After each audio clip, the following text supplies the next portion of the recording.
Assalamualaikum warahmatullahi wabarakatuh. Minggu ini kita masuk ke critical discourse analysis, di mana bahasa dilihat tidak hanya sebagai kumpulan kata, kalimat maupun paragraf, tapi juga melibatkan banyak hal di sana seperti ideologi, kepentingan dan sebagainya. Oke, kita mulai saja. Apa itu analisis wacana kritis? Jadi analisis wacana ya salah satu subdisiplin dari bidang ilmu linguistik. Kenapa? Karena data yang dianalisis adalah bahasa. Jadi kalau kalian ditanya misalkan apa yang membedakan analisis wacana dari jurusan linguistik ataupun jurusan lainnya seperti misalkan ilmu komunikasi, itu mereka juga ada analisis wacana. Yang membedakan adalah dalam disiplin linguistik tentu pintu masuknya melalui penggunaan bahasa. Jadi analisis bahasanya harus matang di sini. Kemampuan linguistik mikro dan makronya sudah harus matang jika tertarik dengan critical discourse ini. Nah, sementara jadi kalian kan sudah tahu ya, analisis wacana kritis, ada analisis wacana. Analisis wacana yang dimaksud wacana ya ini bagian yang lebih besar dari kata dan kalimat. Jadi kumpulan kata, kalimat, frase, klausa, paragraf itu kemudian yang disebut sebagai wacana. Nah, lalu kemudian ada kata analisis. Tentu saja kita menganalisis kumpulan dari itu, kumpulan kata, pokoknya yang besar dari kata, kalimat, frase dan klausa itu kita analisis. Kemudian ada kata kritis di sana. Apa yang dimaksud oleh kata kritis di sana? Kritis itu adalah paradigmanya. Jadi sempat saya singgung di awal pertemuan kelas discourse bahwa terdapat sebenarnya ada banyak ya paradigma ini, hanya untuk mempermudah pemahaman kita dan agar tidak kemana-mana pembahasannya, saya batasi pada 3 saja. Yang pertama adalah positivisme. Jadi kalau analisis wacana positivism discourse analysis ini melibatkan teks dengan konteks. Dulu ketika kalian analisis deiksis, kemudian exofora, endofora, kohesi, koherensi itu masuk ke positivism discourse analysis. Lalu ada interpretivism discourse analysis. Teks dilihat dari konteksnya juga. Ketika kalian menganalisis speech act, politeness, lalu cooperative principle, kemudian implicature seperti itu masuk ke interpretivism discourse analysis. Sementara conversation analysis, kemudian exchange structure itu masuk ke positivism discourse analysis. Karena yang positivisme ini mencari bahasa dari bahasa itu sendiri. Sementara interpretivisme ini melihat bahasa yang dipengaruhi oleh konteks. Lalu yang ketiga ada kritisisme atau critical discourse analysis. Paradigma kritis memberi bobot lebih besar terhadap pengaruh kehadiran kepentingan dan jejaring kekuasaan dalam proses produksi dan reproduksi makna suatu wacana. Jadi di sini tidak hanya teks plus konteks, tapi ada juga yang lain-lain, misalkan ideologi, kemudian kepentingan, power relation,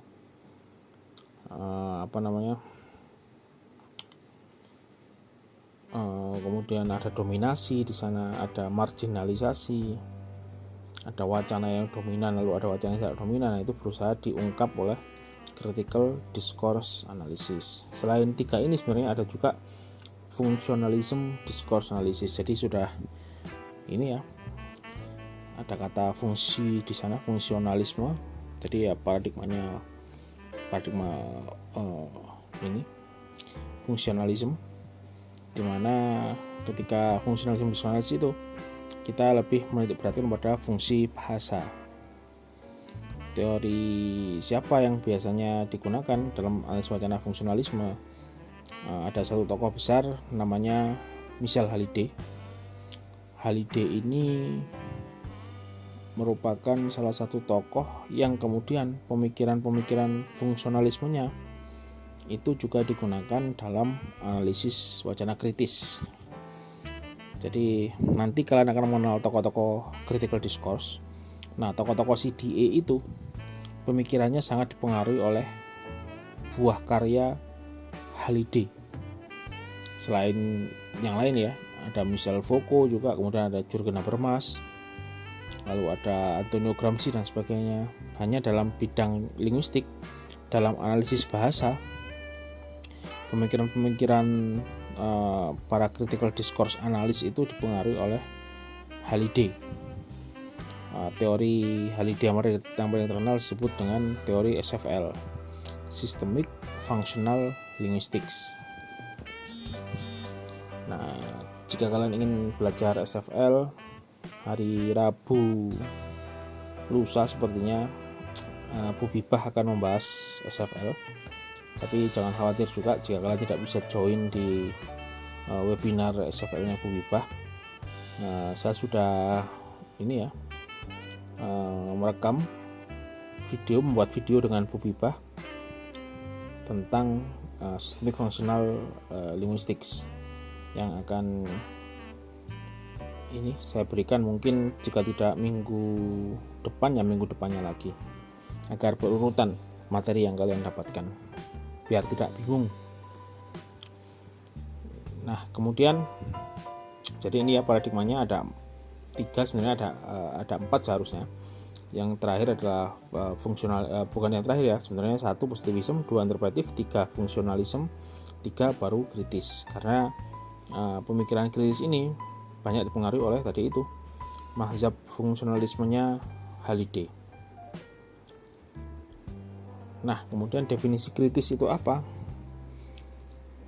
Jadi kata kritis dalam analisis wacana kritis itu banyak dipengaruhi oleh pemikiran Jürgen Habermas dengan salah satu produk dari sekolah Frankfurt atau Frankfurt School.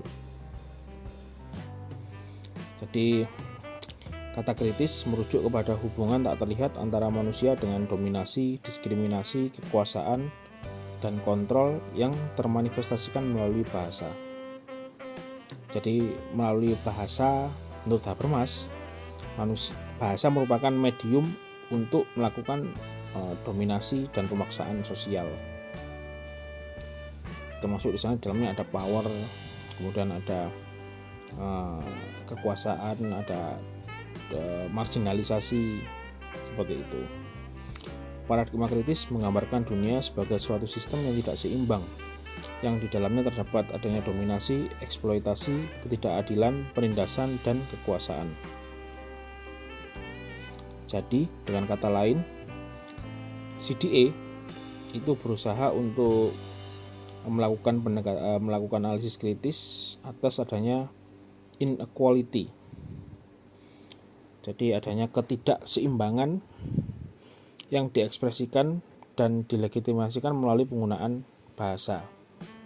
Dalam hal ini ya dalam wacana. Ada melalui bahasa kita dapat mengetahui adanya dominasi, adanya power relation di sana, adanya kekuasaan, kemudian adanya ideologi tertentu yang digunakan oleh penutur, misalkan seorang guru ketika menyuruh muridnya,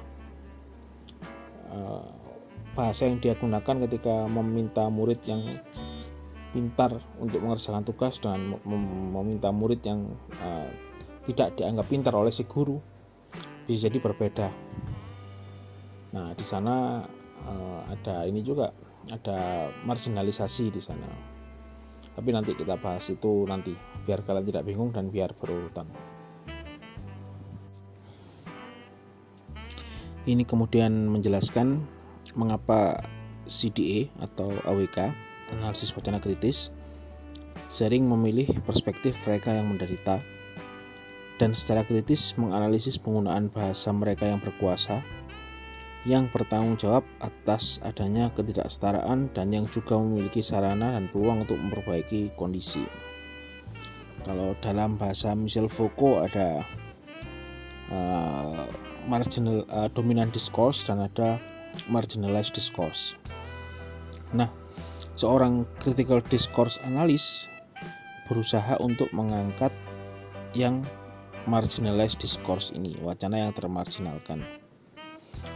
Tujuannya bukan untuk menunjukkan kalau wacana yang marginal ini yang paling benar, tidak, tapi untuk memberikan alternatif pemahaman kepada publik bahwa wacana yang selama ini berkembang di masyarakat itu tidak dapat diterima secara begitu saja atau taken for granted. Misalkan wacana tentang tentang pekerjaan bagi perempuan dan laki-laki. Jadi wacana yang dominan adalah perempuan sebaiknya tinggal di rumah. Wacana yang tidak dominan itu adalah perempuan boleh bekerja. Nah, tugas CDA ini itu mengangkat ini marginalized discourse ini, bukan kemudian membenarkan bahwa atau menunjukkan bahwa wacana perempuan bekerja ini paling benar, tidak, tapi memberikan alternatif agar masyarakat atau khalayak yang membaca hasil analisisnya itu kemudian paham bahwa ternyata saya harus melihat dari dua sisi, misalkan seperti itu. Kemudian apa saja yang minimal itu dianalisis selain bahasa tentunya pada penelitian critical discourse analysis. Nah, CDA ini menjadi salah satu topik skripsi favorit mahasiswa Sasing. Jadi tiap penyerahan judul skripsi itu banyak sekali mahasiswa yang kemudian mengambil CDA sebagai sebagai skripsinya. Ya, tapi mereka kakak kelas kalian seperti itu tidak tahu bahwa, atau mungkin belum tahu bahwa CDA itu tidak cukup hanya melakukan analisis deskriptif. Misalkan ada teorinya Fowler, misalkan teori CDA-nya Fowler. Di sana misalkan ada ada salah satu teori yang menunjukkan bahwa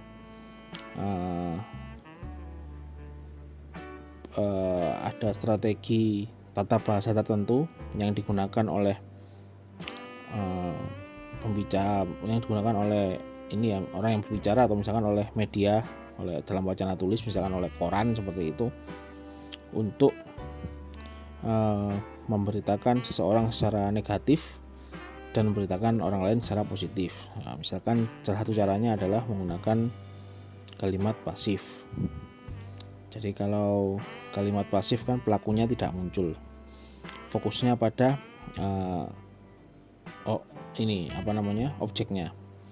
Jadi misalkan ada kalimat, kalau ini kalimat aktif ya, seorang pemuda mencuri, atau seorang pemuda menculik gadis di bawah umur. Nah, itu kan kalimat aktif seperti itu, ada pelakunya, kemudian ada objeknya, yaitu gadis di bawah umur. Pelakunya seorang pemuda tadi. Kalau dibentuk kalimat pasif, pelakunya hilang. Seorang gadis diculik pada malam hari sepulang dia bekerja di klub malam, misalkan seperti itu.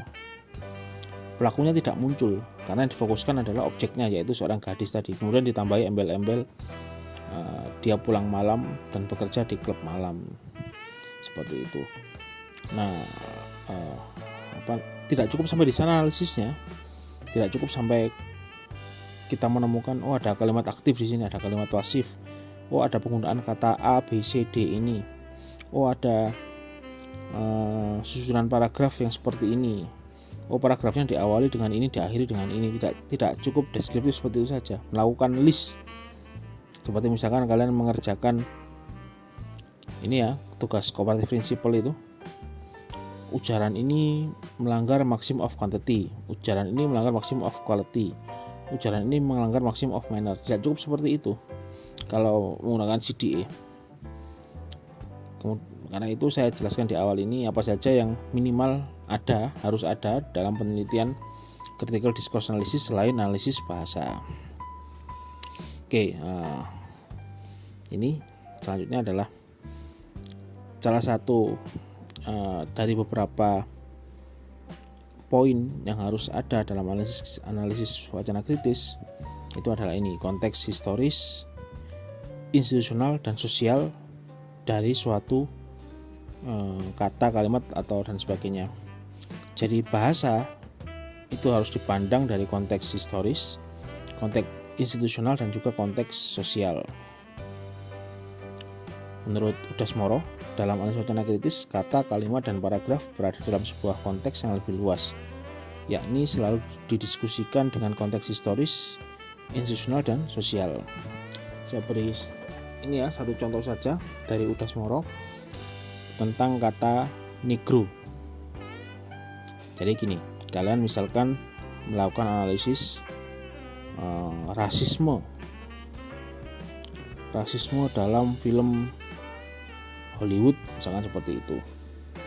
Kan biasa kan dalam film Hollywood itu jagoannya orang kulit putih, sementara musuhnya itu orang kulit hitam. Nanti pengedar narkoba itu orang Asia, misalkan seperti itu. Nah, itu kan menunjukkan adanya rasisme kepada orang di luar kulit putih. Nah, kemudian dari ini, kenapa kalian bisa menyimpulkan ada rasisme dalam film tersebut? Nah, salah satunya dibuktikan dengan analisis bahasa. Misalkan kalian menemukan ada kata negro dalam film itu. Jadi ada seorang aktor yang kemudian menyebut orang kulit hitam dengan kata negro. Nah, ini kemudian kata negro itu harus dilihat, kata negro yang kemudian menunjukkan adanya ideologi rasis itu harus dilihat dari konteks historis, institusional, dan juga sosial. Contoh konteks historis dari kata negro adalah negro berasal dari bahasa Spanyol yang artinya hitam. Tidak hanya digunakan untuk menyebut benda yang hitam, tapi juga digunakan untuk menyebut orang-orang berkulit hitam yang dijadikan budak di Amerika pada abad ke-18. Kemudian superioritas kulit putih terhadap kulit hitam yang menjadi budak memunculkan diskriminasi dan rasisme di Amerika sampai pada tahun 1966. Jadi perbudakan itu kan baru berkurang ketika Abraham Lincoln jadi presiden. Sebelumnya kan orang kulit hitam dianggap budak, padahal termasuk juga suku asli Amerika ya, orang Indian. Padahal orang kulit putih di sana datang. Jadi secara historis kata negro menjelaskan sebuah situasi ketika terjadi diskriminasi pada orang-orang kulit hitam. Karena filmnya tadi adalah film Hollywood, tentu ini ya yang bersetting di Amerika, ya tentu kata negro yang digunakan oleh masyarakat di Amerika yang harus kita lihat konteks sejarahnya. Kemudian perjuangan orang-orang kulit hitam untuk memperjuangkan hak-haknya masuk sampai ke tataran bahasa ketika kata negro kemudian menjadi tabu untuk diucapkan. Jadi saat ini kan kata negro dianggap ujaran yang rasis. Tapi ini ya, sebelum 1966 ke belakang ya orang kulit hitam disebut dengan negro. Namun pengguna kata negro tadi sekalipun sudah dilarang itu tetap banyak digunakan oleh masyarakat. Ya masih banyak oknum-oknum yang rasis seperti itulah. Nah, kemudian setelah melihat konteks historis dari kata negro tadi, kemudian dilihat juga konteks institusional. Konteks institusional ini kata negro tadi seperti apa digunakan dalam institusi, dalam artian ya di sekolah, dalam aturan perundang-undangan, atau dalam aturan-aturan publik. Misalkan kata negro terkait dengan bagaimana negara dan kewarganegaraan diatur yang di dalamnya memuat ketimpangan hubungan antara orang kulit putih dan orang kulit hitam. Misalkan terdapat pembedaan dalam pekerjaan dan gaji bagi kulit putih dan kulit hitam. Atau ada perusahaan yang kemudian hanya menerima samalah dengan ini kalau kalian di rumah saya di Telekomas itu kan ada kampus namanya Unitri, Universitas Buana Tunggadewi. Mayoritas mahasiswa yang kuliah di sana berasal dari timur, dari Papua, dari Maluku, seperti itulah daerah-daerah Indonesia Timur. Nah, maksudnya mahasiswa yang berasal dari sana itu kan mayoritas beragama non-muslim. Di sekitar rumah saya itu banyak kos-kosan yang banyak kos-kosan lah yang namanya kos-kosan, ya tentu mereka mencari penghuni. Nah, tapi yang aneh, sudah tahu mereka membuka kos-kosan di dekat kampus yang mayoritas mahasiswanya adalah non-muslim, tapi hampir seluruh kos-kosan itu ada tulisannya kos untuk muslim. Nah, seperti itu. Jadi itu contoh konteks institusional. Bagaimana kalau tadi kan kata muslim ya, yang ini kata negro digunakan dalam konteks institusional. Nah, saat ini ya tadi berkat perjuangan orang-orang kulit hitam yang menuntut persamaan derajat. Nah, dalam kamus atau dalam literatur saat ini kata negro kemudian diubah menjadi Black American. Itu pada tahun setelah 1966. Nah, karena Black American ini masih ada kata black-nya, yang berarti masih masih ada penyebutan warna kulit di sana. Jadi kalau ada Black American berarti ada White American, seperti itu kan, masih merujuk ke warna. Akhirnya digunakan istilah Afro American. Kata Afro American ini juga tidak lama, karena kemudian banyak pertanyaan dari para pejuang rasis, kenapa Afro yang berasal dari kata Afrika itu disingkat, sementara Amerikanya disebut utuh. Kenapa enggak Afrika Amerikanya disingkat, tapi kenapa Afrikanya disingkat sehingga menjadi Afro American? Nah, saat ini di masa milenial ini sudah digunakan istilah yang lebih halus lagi, yaitu African American, yang dianggap lebih merepresentasikan identitas secara penuh dari orang-orang kulit hitam di Amerika. Jadi itu konteks institusional. Lalu kemudian selain konteks institusional juga ada konteks sosial. Kata negro juga berimplikasi sosial karena kata tersebut memunculkan sentimen rasisme dari orang-orang kulit putih, terutama pada awal abad ke-20. Jadi kata negro tadi juga dilihat secara sosial penggunaannya. Bagaimana kata negro secara sosial digunakan oleh masyarakat Amerika. Nah, Ku Klux Klan itu mungkin adalah contoh bagaimana social practice terkait dengan negro dilakukan di Amerika. Jadi kalian bisa browsing ya, Ku Klux Klan ini.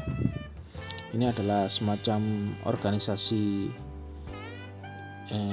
organisasi fundamentalis, aliran keras yang ada di Amerika. Hanya aliran kerasnya ini terkait dengan bukan agama, tapi lebih ke white supremacy.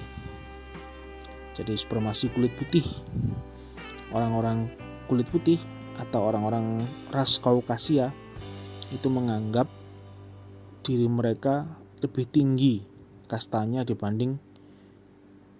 awalnya dibanding orang kulit hitam, tapi semakin kesini itu juga kemudian merambat ke yang lain-lain, termasuk agama, termasuk ke Islam juga, lalu ke orang-orang Asia juga.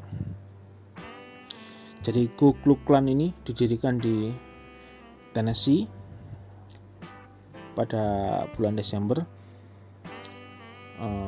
tahun 1865 oleh 6 mantan milisi Konfederasi Amerika Serikat. Nah, di sini ada agenda utama berdasarkan era.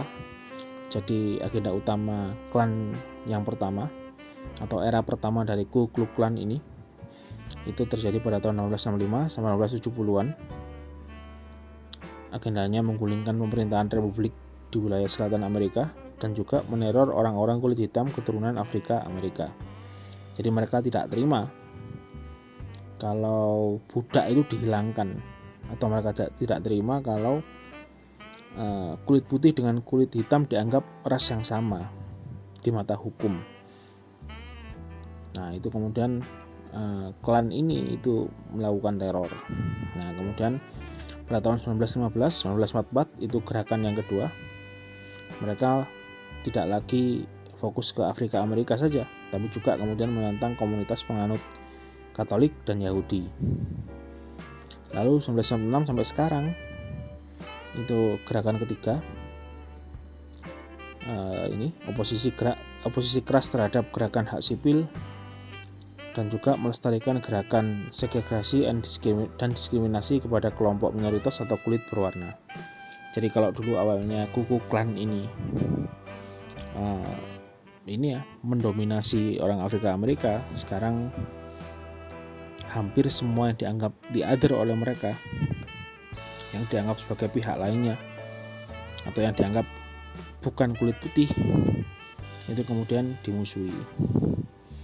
Bahkan kalau kalian baca browsing di Google, gerakan Ku Klux Klan ini memuncak ketika era Presiden Donald Trump. Jadi Ku Klux Klan ini salah satu pendukung Presiden Donald Trump. Nah, mereka ini tidak lagi menggunakan nama Ku Klux Klan karena memang sudah dilarang pemerintah. Mereka berganti nama, nyaru lah menjadi apa, ya kayak di negara kita lah, ada organisasi dibubarkan. Cuman kan orang-orangnya kemudian membuat organisasi baru yang gerakannya sebenarnya sama saja dengan organisasi yang dibubarkan itu. Nah, ini Ku Klux Klan seperti itu. Jadi karena mereka merasa mereka adalah mayoritas, mereka merasa orang kulit putih itu yang terbaik dibanding yang lain, sehingga kemudian mereka menindas orang-orang yang tidak sama dengan mereka. Apakah di negara kita juga seperti itu? Apakah mayoritas menindas minoritas? Apakah yang mayoritas menganggap lebih baik dibanding yang minoritas? Nah, itu kalian simpulkan sendiri ya. Cuman ini contoh dalam konteks Amerika. Ini tadi kata negro secara harus dilihat dari konteks historis, kemudian konteks institusional dan juga konteks sosial. Nah, kalau kalian lihat yang lagi rame sekarang itu kan ini ya, rasisme ke keturunan Asia. Nah itu kalian bisa mencari sebutan orang kulit putih untuk orang Asia itu apa. Misalkan kalau kita misalkan nyebut orang Cina dengan sipit misalkan. Nah itu kata sipit tadi itu yang merupakan hinaan untuk orang yang kita anggap berbeda, itu harus dilihat dalam konteks sejarah, lalu dalam konteks nasional dan dalam konteks sosial. Nah di negara kita juga ada bahasa yang kemudian kalau di Amerika tadi ini ya istilah Negro yang kemudian menjadi Black American, lalu kemudian menjadi Afro American dan sekarang menjadi African American. Itu sama dengan di kita. Di kita itu sekarang tidak lagi boleh menyebut ini ya, warga negara keturunan Tionghoa dengan sebutan Cina. Jadi Cina itu dianggap ujaran yang rasis di negara kita. Itu kalian lihat kata Cina itu, Cina negara ya, bukan Cina negara ya, tapi Cina panggilan ke orang Cina. Itu kalian lihat dalam konteks historis, misalkan kerusuhan 1988. Lalu kemudian kalian lihat secara institusi, bagaimana warga negara Cina itu secara undang-undang, secara wacana, kemudian di buku-buku ajar misalkan itu dijelaskan seperti apa orang Cina itu. Lalu kemudian secara sosial, bagaimana masyarakat Cina itu dianggap oleh, karena mereka minoritas, dianggap oleh mayoritas, misalkan oleh orang Jawa, karena ini ya dalam konteks Pulau Jawa itu orang Jawa menganggap orang menggunakan kata Cina seperti apa. Itu harus kalian cari kalau menggunakan pendekatan critical discourse analysis. Sekarang kata Cina tidak boleh diucapkan. Kalau ingin mengucapkan Cina yang merujuk negara, itu menggunakan ejaan berbahasa Inggris, China, seperti itu. Tidak boleh lagi mengucap kata Cina. Selain itu juga kita menyebut seperti Koerna, seperti itu juga ini ya, bahkan nama negaranya juga diganti ya, tidak lagi China tapi Tiongkok, karena Cina lebih ke ras dibanding negara. Sehingga ketika kita menyebut Cina itu hampir sama dengan kita menyebut Negro, menyebut ras.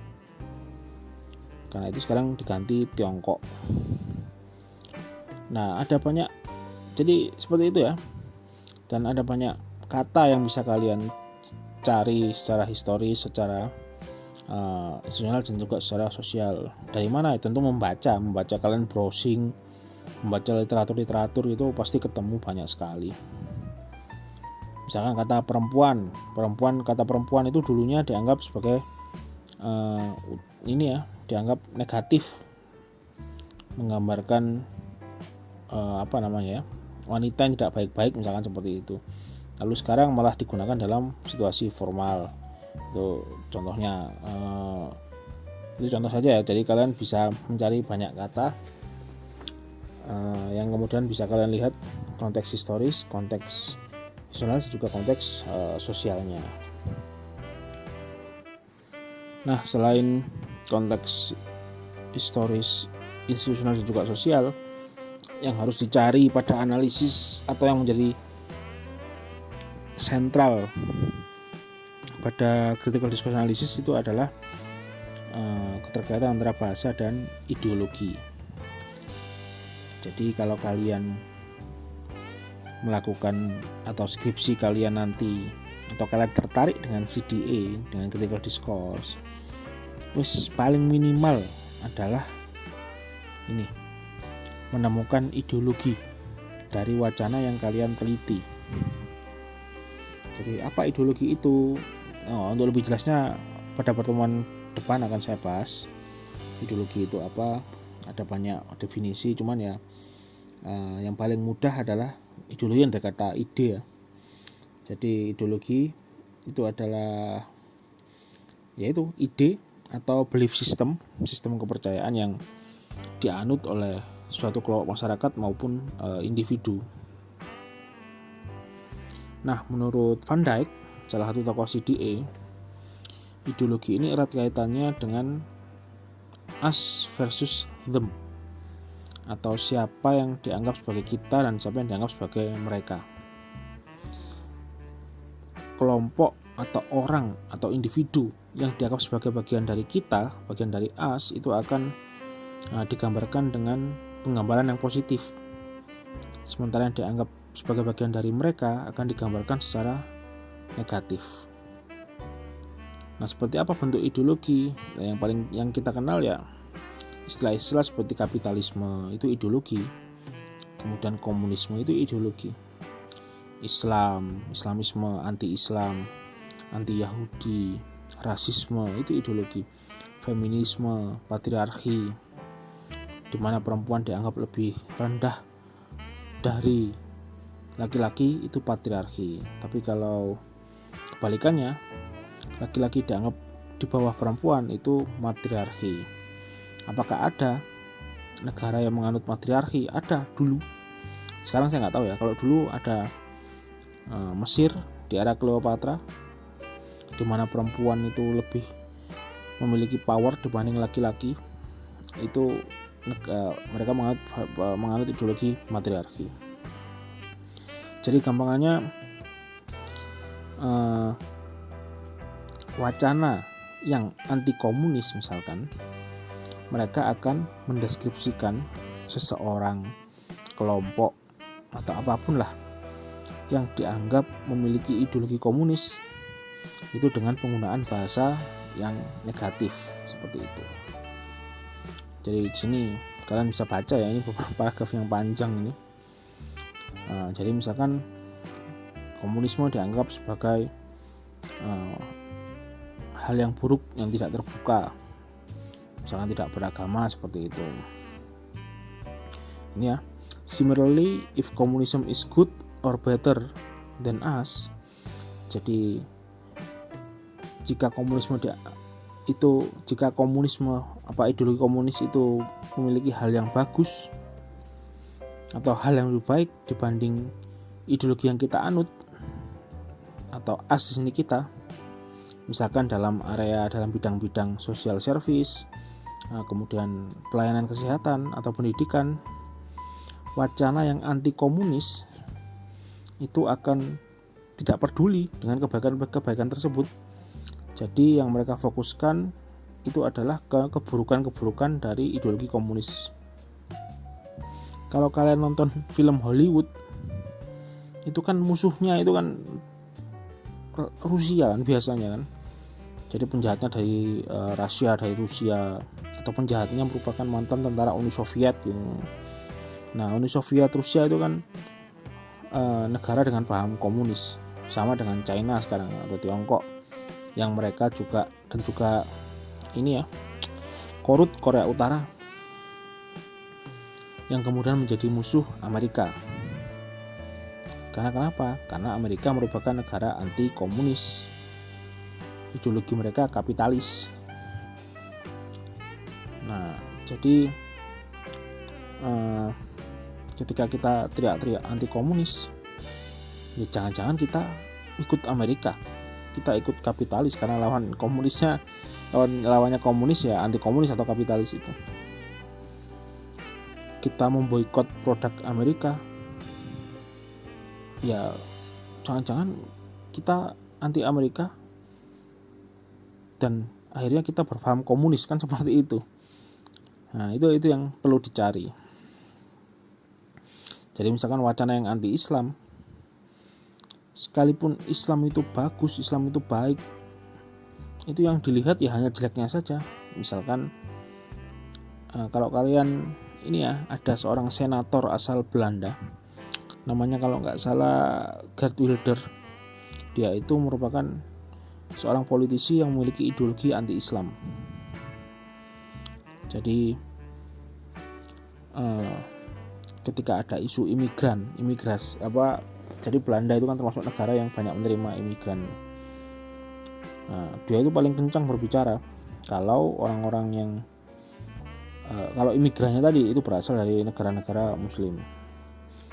Ya, jadi dia termasuk orang yang berideologi anti-Islam. Ya, dalam pikiran dia Islam itu teroris, agama yang kejam, mengajarkan pembunuhan dan sebagainya. Kalau ada hal yang baik tentang Islam, dia akan menutup mata. Ini ya, kalau ada hal yang baik, ini typically ignore or downplay such good things of its opponent. Jadi tidak memperdulikan hal baik dari ideologi yang tidak dia sukai, atau melakukan downplay ini, yaitu hal yang baik tidak dianggap sebagai hal yang baik, dianggap hal yang biasa saja lah, seperti itu intinya. Kalian misalkan kita ya negara mayoritas Muslim, kemudian ideologi kita misalkan anti Kristen misalkan, ya itu wacana-wacana yang baik tentang agama Kristen atau tentang masyarakat pemeluk Kristen itu akan kita ignore. Yang kita lihat adalah jeleknya saja. Nah, karena itu tadi itu ideologi menjadi penting untuk dicari dalam analisis wacana kritis. Jadi kalau kalian skripsinya tertarik dengan CDA, langkah yang paling mudah itu adalah menentukan dulu ideologi apa yang ingin kalian cari. Misalkan kalian suka dengan ideologi rasis, bukan orang yang rasis ya, maksud saya kalian suka membaca atau meneliti hal-hal yang terkait dengan rasisme.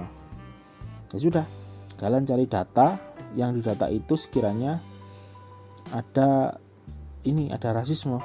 Misalkan film barat, film Hollywood gitulah. Kalian ambil satu film yang di sana kulit hitam atau orang Asia atau orang yang bukan orang kulit putih ditindas. Ya sudah, berarti sudah ketemu ideologinya, ideologi rasis. Sekarang tinggal mencari representasi dari ideologi rasis tersebut, yang tentu dilihat melalui bahasa. Jadi rasisme dalam film A itu diwujudkan melalui penggunaan bahasa tertentu. Misalkan tadi ada kata negro, ada kata niga, misalkan seperti itu. Itu lebih mudah dibanding misalkan kalian mencari ideologinya belakangan. Dalam arti kalian ya sudah, saya ambil film A tanpa ada pertimbangan apapun, menganalisis secara bahasa, secara linguistik. Setelah itu kalian menentukan ideologinya apa dari film ini. Itu lebih sulit, lebih membingungkan.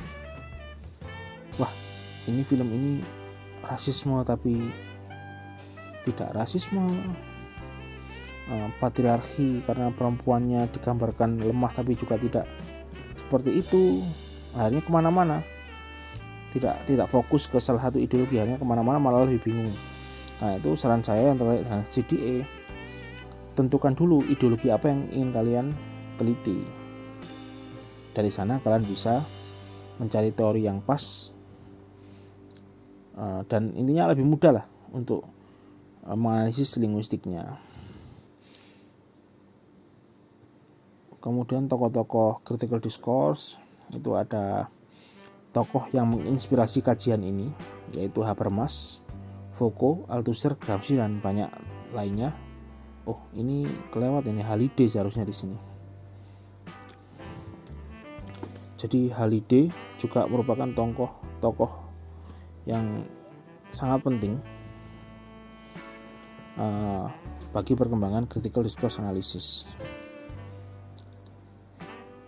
Kemudian tokoh-tokoh CDA sendiri yang terinspirasi dari teori-teori Habermas, Foucault, Stuart Hall, Althusser, Gramsci, Halliday, itu ada Norman Verclaaf ya, Toon van Dyck, Theo van Leeuwen, Ruth Wodak, Roger Fowler, Robert Hodge, Tony Treux, Gunter Grass, Sarah Mills, Michael Mayer, Siegfried Jaeger, dan ada banyak lainnya. Jadi tokoh-tokoh CDA seperti Verclaaf, Van Dyck, dan kawan-kawan ini, mereka menggabungkan banyak perspektif dari teori Habermas, teori Michel Foucault, teori Althusser, teori Gramsci, teori Halliday, dari Stuart Hall dan sebagainya. Pierre Bourdieu juga, yang kemudian membuat critical discourse menjadi berkembang. Nah, CDA itu sekarang berkembang itu berkat tokoh-tokoh yang kedua ini, Verclav, Van Dijk, Van Leeuwen, Wodak, Fowler, yang karena mereka bisa membuat teori yang secara operasional bisa ini ya, bisa diaplikasikan untuk menganalisis wacana. Yang paling laris biasanya ya ini Verclav dan Van Dijk, karena dimensi analisisnya dianggap lebih lengkap dibanding tokoh-tokoh yang lain. Nanti semoga waktunya cukup, tapi jika tidak cukup ya mungkin saya hanya fokus ke beberapa tokoh saja, misalkan Van Dijk, Wodak, Van Leeuwen, Verclav itu aja yang, atau Roger Fowler yang memang banyak ditemukan atau banyak digunakan teorinya untuk melakukan analisis wacana kritis. Saya kira itu saja. Oh ya, tugasnya kalian cari satu kata yang kemudian kata tersebut kalian analisis secara kritis ya, terkait dengan konteks historis, institusional, dan juga sosial serta ideologi. Jadi misalnya tadi ya kata negro. Kata negro adalah representasi dari ideologi rasis. Secara historis kata negro digunakan bla bla, secara institusional bla bla, secara sosial bla bla. Itu kalian cari. Oh, itu banyak contohnya. Kata perempuan dari kata muslim, atau olok-olokan untuk orang lain, itu bisa kalian cari. Misalkan kata bule, itu juga kita kan nyebut orang asing dengan bule, itu bisa kalian analisis secara kritis. Atau orang kulit hitam menyebut orang kulit putih dengan sebutan cracker misalkan, nah itu juga ujaran rasis. Jadi kalau kalian ingin mudah ya gini saja, kalian fokus saja ke ideologi rasis, lalu kemudian kalian search di internet kata-kata yang dianggap rasis, itu akan muncul banyak sekali kosakata yang rasis, kosakata yang dianggap rasis. Misalkan orang kulit putih menyebut orang Asia dengan sebutan apa, Cinamen misalkan seperti itu. Nah itu bisa kalian cari. Atau kalau nggak gitu ya kalian kepikiran apa, misalkan tadi kata China dan Tiongkok dalam konteks Indonesia, itu kenapa tidak boleh lagi menyebut orang Cina. Nah itu bisa kalian analisis juga secara kritis. Jadi itu saja, mudah, cari satu kata lalu kalian analisis secara kritis dengan menyertakan konteks historis, sosial, dan institusional serta ideologi apa yang direpresentasikan oleh kata tersebut. Kalau tadi negro itu kan ideologi rasisme. Nah kira-kira kata yang kalian analisis itu kemudian ideologinya apa? Apakah ideologi misalkan kalian kata ini ya, jilbab misalkan seperti itu. Jadi kalau dalam sinetron di Indonesia ini ya, secara sosial ini berarti ya, jilbab itu digunakan untuk mengkategorisasi perempuan yang dianggap baik dan yang dianggap jahat. Jadi kalau perempuan yang baik itu kan biasanya diberi pakaian dengan berjilbab, sementara perempuan yang jahat diberi simbol dengan pakaian yang seksi. Nah, pengkategorisasian seperti itu terus-menerus diulang sehingga menjadi sebuah common sense. Dalam arti akhirnya masyarakat secara sosial itu menganggap perempuan berjilbab lebih baik dibanding perempuan yang tidak berjilbab. Jadi ketika ada perempuan tidak berjilbab kemudian dia melakukan kesalahan, itu dianggap hal yang ini ya, yang wajar, itu yang umum, wajar dia. Jadi misalkan ya, mohon maaf, ada perempuan diperkosa, ada dua perempuan diperkosa, yang pertama tidak berjilbab, yang kedua berjilbab. Yang tidak berjilbab ketika diperkosa, mungkin orang akan berkomentar, ya salah sendiri membuka aurat, salah sendiri menunjukkan aurat. Jadi seakan-akan mereka menganggap wajar perempuan yang tidak berjilbab itu diperkosa. lalu yang perempuan berjilbab diperkosa, itu mungkin akan pandangannya akan berbeda masyarakat. Kamu dapat pahala nak karena sudah berusaha menutup aurat namun tetap diperkosa, dasar biadab yang memperkosa. Jadi kalau yang berjilbab itu yang disalahkan itu adalah pelakunya, sementara tidak berjilbab yang disalahkan adalah perempuannya. Seharusnya kan sama saja, yang disalahkan ya pelakunya. Nah, kenapa tadi itu kata jilbab tadi itu? Nah, itu tadi secara sosial, misalkan di TV-TV, misalkan di film-film ini ya, Hidayah itu di Indosiar itu kan, yang berjilbab dianggap jadi perempuan baik itu tampilannya berjilbab misalnya tidak baik dengan tampilan berpakaian seksi. Dalam konteks penggunaan bahasa, misalkan yang baik itu bahasanya halus, sementara tokoh yang jahat itu bahasanya kasar, suka berteriak dan memaki-maki. Nah, itu yang kemudian membuat jadi satu kata saja itu bisa jadi berlembar-lembar halaman untuk ketika dianalisis dengan pendekatan kritis. Jadi itu tadi, kalian cari satu kata saja dan dianalisis secara kritis.